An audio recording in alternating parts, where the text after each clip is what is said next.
My dissertation is entitled Articulating Mangyan Indigenous Spirituality as a Paradigm for Sustainable Development and Well-Being.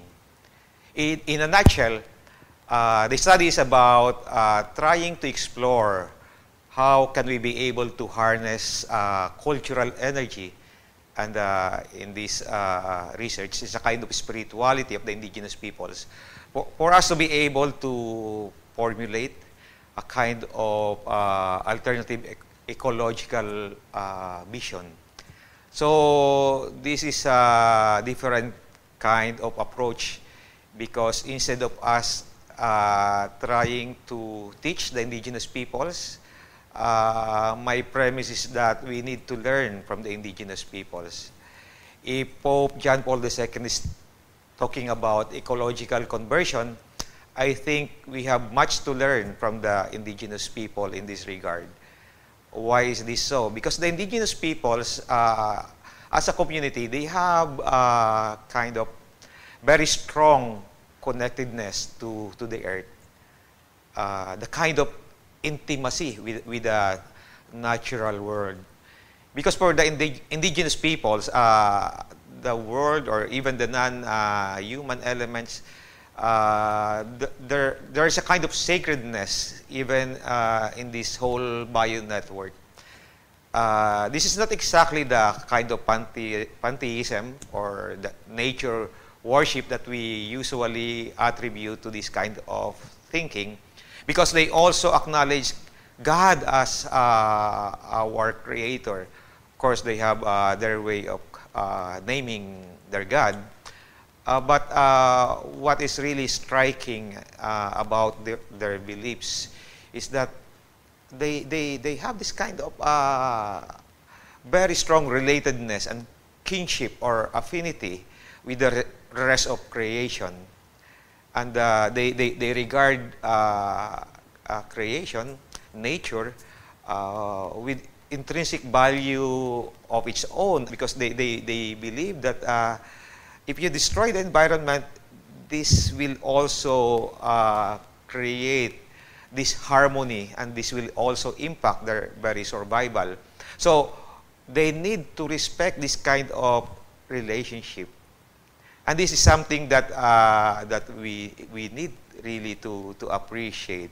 And even in theology, I think when we read the theology, for example, of Dennis Edwards, he was also referring to this kind of kinship within the community of God's creation.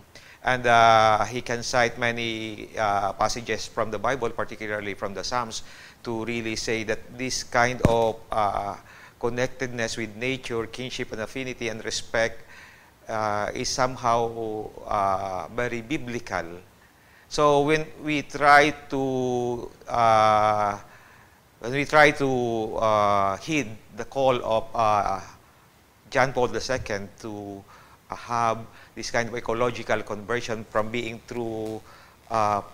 anthropocentric in our perspective and valuing, respecting creation, I think we have much to learn from the beliefs, values, spirituality of the indigenous peoples.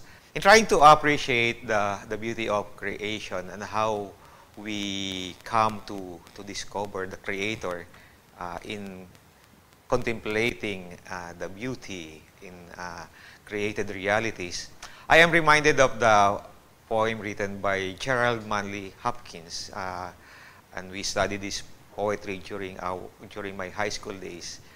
And Hopkins is saying that the world is charged by the grandeur of God. And I think that is very much true.